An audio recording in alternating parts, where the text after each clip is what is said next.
Assalamualaikum warahmatullahi wabarakatuh.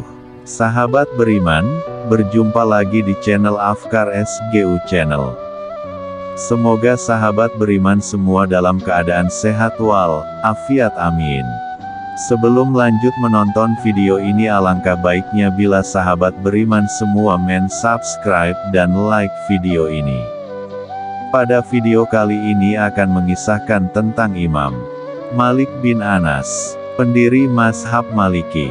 Malik ibn Anas bin Malik bin Amr al-Asbahi atau Malik bin Anas lahir di Madinah pada tahun 711 Masehi atau 90 Hijriah dan meninggal pada tahun 795 Masehi atau 174 Hijriah. Ia adalah pakar ilmu fikih dan hadis, serta pendiri mazhab Maliki. Juga merupakan guru dari Muhammad bin Idris, pendiri mazhab Syafi'i.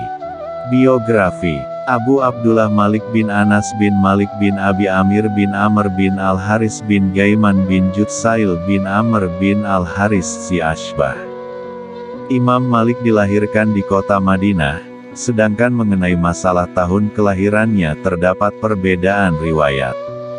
Al-Yafi dalam kitabnya Tabakat Fuqaha meriwayatkan bahwa Imam Malik dilahirkan pada 94 Hijriah. Ibn Halikan dan yang lain berpendapat bahwa Imam Malik dilahirkan pada 95 Hijriah. Sedangkan Imam Az-Zahabi meriwayatkan Imam Malik dilahirkan 90 Hijriah. Imam Yahya bin Bakir meriwayatkan bahwa ia mendengar Malik berkata, "Aku dilahirkan pada 93 Hijriah, dan inilah riwayat yang paling benar menurut Al-Samani dan Ibn Farhun." Imam Malik bin Anas dikenal luas akan kecerdasannya. Suatu waktu ia pernah dibacakan 31 buah hadis Rasulullah dan mampu mengulanginya dengan baik dan benar tanpa harus menuliskannya terlebih dahulu. Ia menyusun kitab Al-Muwatta, dan dalam penyusunannya ia menghabiskan waktu 40 tahun. Selama waktu itu, ia menunjukkan kepada 70 ahli fikih Madinah. Kitab tersebut menghimpun 100.000 hadis, dan yang meriwayatkan Al-Muwatta, lebih dari 1.000 orang. Karena itu naskahnya berbeda-beda dan seluruhnya berjumlah 30 naskah, tetapi yang terkenal hanya 20 buah. Dan yang paling masyhur adalah riwayat dari Yahya bin Yahya al-Laitsi al-Andalusi al-Masmudi. Sejumlah ulama berpendapat bahwa sumber-sumber hadits itu ada 7, yaitu Al-Kutub As-Sittah ditambah Al-Muwatta. Ada pula ulama yang menetapkan Sunan Ad-Darimi sebagai ganti Al-Muwatta. Ketika melukiskan kitab besar ini, Ibnu Hazm berkata, "Al-Muwatta adalah kitab tentang fikih dan hadis. Aku belum mengetahui bandingannya." Hadis-hadis yang terdapat dalam Al-Muwatta, tidak semuanya musnad, ada yang mursal, mutlal dan munkati. Sebagian ulama menghitungnya berjumlah 600 hadis musnad, 222 hadis mursal, 613 hadis mauquf, 285 perkataan tabi'in. Di samping itu ada 61 hadis tanpa penyandara, hanya dikatakan, "Telah sampai kepadaku," dan "dari orang kepercayaan." Tetapi hadis-hadis tersebut bersanad dari jalur-jalur lain yang bukan jalur dari Imam Malik sendiri.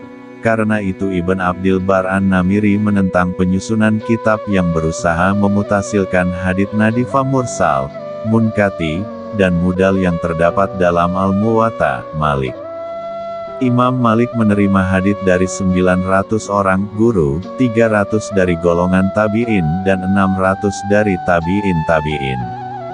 Imam Malik meriwayatkan hadits bersumber dari Nu'main al-Mujmir, Zaid bin Aslam, Nafi, Syarik bin Abdullah, As-Zuhri, Abi As-Ziyad, Said al-Makburi dan Humaid at-Tawil. Muridnya yang paling akhir adalah Huzaifah as-Sahmi al-Ansari. Adapun yang meriwayatkan darinya banyak sekali, di antaranya ada yang lebih tua darinya seperti As-Zuhri dan Yahya bin Said. Ada yang sebaya seperti Al-Auza'i, Sufyan ats-Tsauri, Sufyan bin Uyainah, Al-Laits bin Sa'ad, Ibnu Juraij dan Syu'bah bin Hajjaj. Ada pula yang belajar darinya seperti As-Safi'i, Ibnu Mahdi, Al-Qatan dan Abi Ishaq. Malik bin Anas menyusun kompilasi hadis dan ucapan para sahabat dalam buku yang terkenal hingga kini, Al-Muwatta. Imam Malik diketahui sangat jarang keluar dari kota Madinah. Ia memilih menyibukkan diri dengan mengajar dan berdakwah di kota tempat Rasulullah Shallallahu Alaihi Wasallam wafat tersebut. Beliau sesekali keluar dari kota Madinah untuk melakukan ibadah haji di kota Mekah. Di antara guru dia adalah Nafi bin Abi Nuaim, Nafi Al-Mukbiri, Naimul Majmar, Az-Zuhri, Amir bin Abdullah bin Az-Zubair, Ibnul Munkadir, Abdullah bin Dinar, dan lain-lain.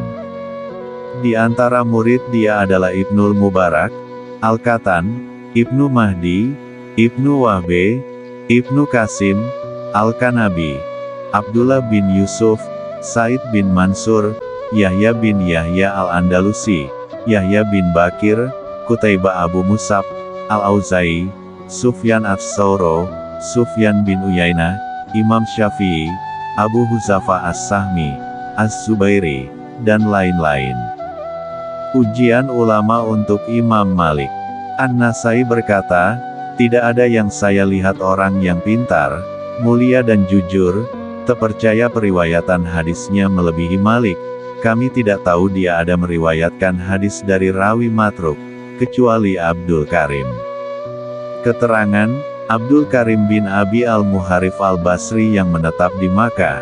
Karena tidak senegeri dengan Imam Malik, keadaannya tidak banyak diketahui. Imam Malik hanya sedikit mentahrikan hadisnya tentang keutamaan amal atau menambah pada matan. Ibnu Hayyan berkata, Malik adalah orang yang pertama menyeleksi para tokoh ahli fikih di Madinah, dengan fikih, agama dan keutamaan ibadah. Imam Asy-Syafi'i berkata, Imam Malik adalah hujatullah atas makhluknya setelah para tabi'in. Yahya bin Ma'in berkata, Imam Malik adalah Amirul Mukminin dalam ilmu hadis. Ayub bin Suwaid berkata, Imam Malik adalah Imam Darul Hijrah, Imam Madinah, dan As-Sunnah seorang yang sikah, seorang yang dapat dipercaya. Ahmad bin Hanbal berkata, jika engkau melihat seseorang yang membenci Imam Malik, maka ketahuilah bahwa orang tersebut adalah ahli bid'ah. Seseorang bertanya kepada Asy-Syafi'i, apakah Anda menemukan seseorang yang alim seperti Imam Malik? Asy-Syafi'i menjawab, aku mendengar dari orang yang lebih tua dan lebih berilmu daripada aku. Mereka mengatakan kami tidak menemukan orang yang alim seperti Imam Malik. Maka bagaimana kami orang sekarang menemui yang seperti Imam Malik? Imam Abu Hanifah berkata, aku tidak pernah melihat seseorang yang lebih pandai tentang sunnah Rasulullah dari Imam Malik. Abdurrahman bin Mahdi, aku tidak pernah tahu seorang ulama Hijaz kecuali mereka menghormati Imam Malik. Sesungguhnya Allah tidak mengumpulkan umat Muhammad, kecuali dalam petunjuk. Ibnu Atsir, cukuplah kemuliaan bagi Asy-Syafi'i bahwa syaikhnya adalah Imam Malik, dan cukuplah kemuliaan bagi Imam Malik bahwa di antara muridnya adalah Asy-Syafi'i. Abdullah bin Mubarak berkata, tidak pernah aku melihat seorang penulis ilmu Rasulullah lebih berwibawa dari Imam Malik, dan lebih besar penghormatannya terhadap hadis Rasulullah dari Imam Malik, serta kikir terhadap agamanya dari Imam Malik. Jika dikatakan kepadaku pilihlah imam bagi umat ini, maka aku akan pilih Imam Malik. Laits bin Sa'ad berkata, tidak ada orang yang lebih aku cintai di muka bumi ini dari Malik. Kitab Al-Muwatta. Artikel utama, Muwatta Malik.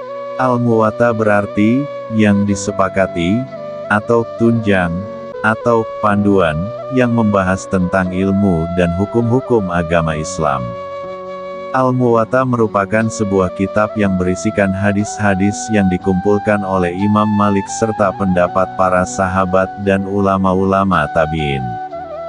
Kitab ini lengkap dengan berbagai problem agama yang merangkum ilmu hadis, ilmu fikih dan sebagainya.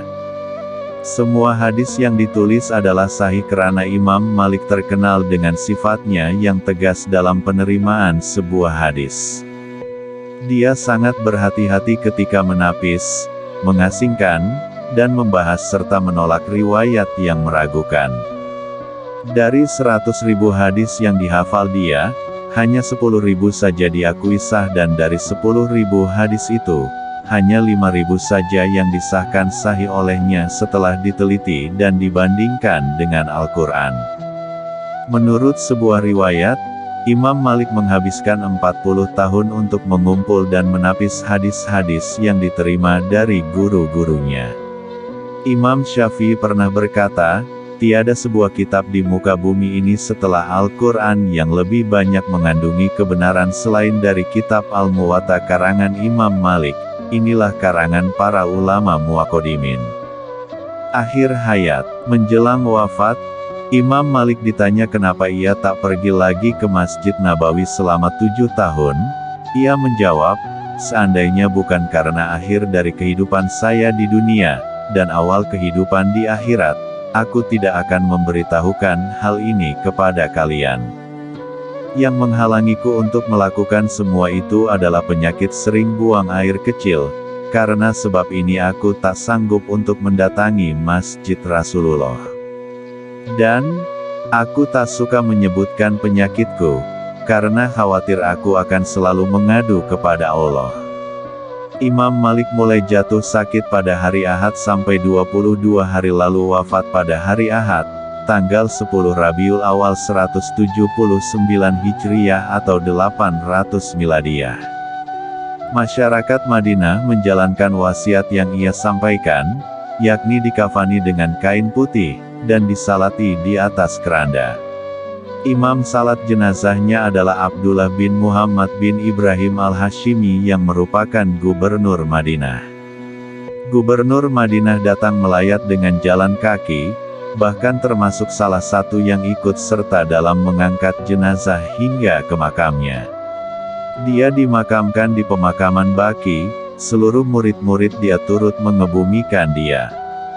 Informasi tentang kematian dia tersebar di seantero negeri Islam, mereka sungguh sangat bersedih dan merasa sangat kehilangan, seraya mendoakan dia agar selalu dilimpahi rahmat dan pahala yang berlipat ganda berkat ilmu dan amal yang dia persembahkan untuk Islam.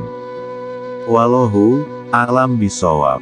Terima kasih sudah menonton video ini. Semoga video ini bermanfaat dan menambah wawasan sahabat beriman semua ini.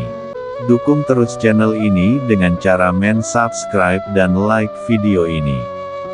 Sampai jumpa di video selanjutnya. Assalamualaikum warahmatullahi wabarakatuh.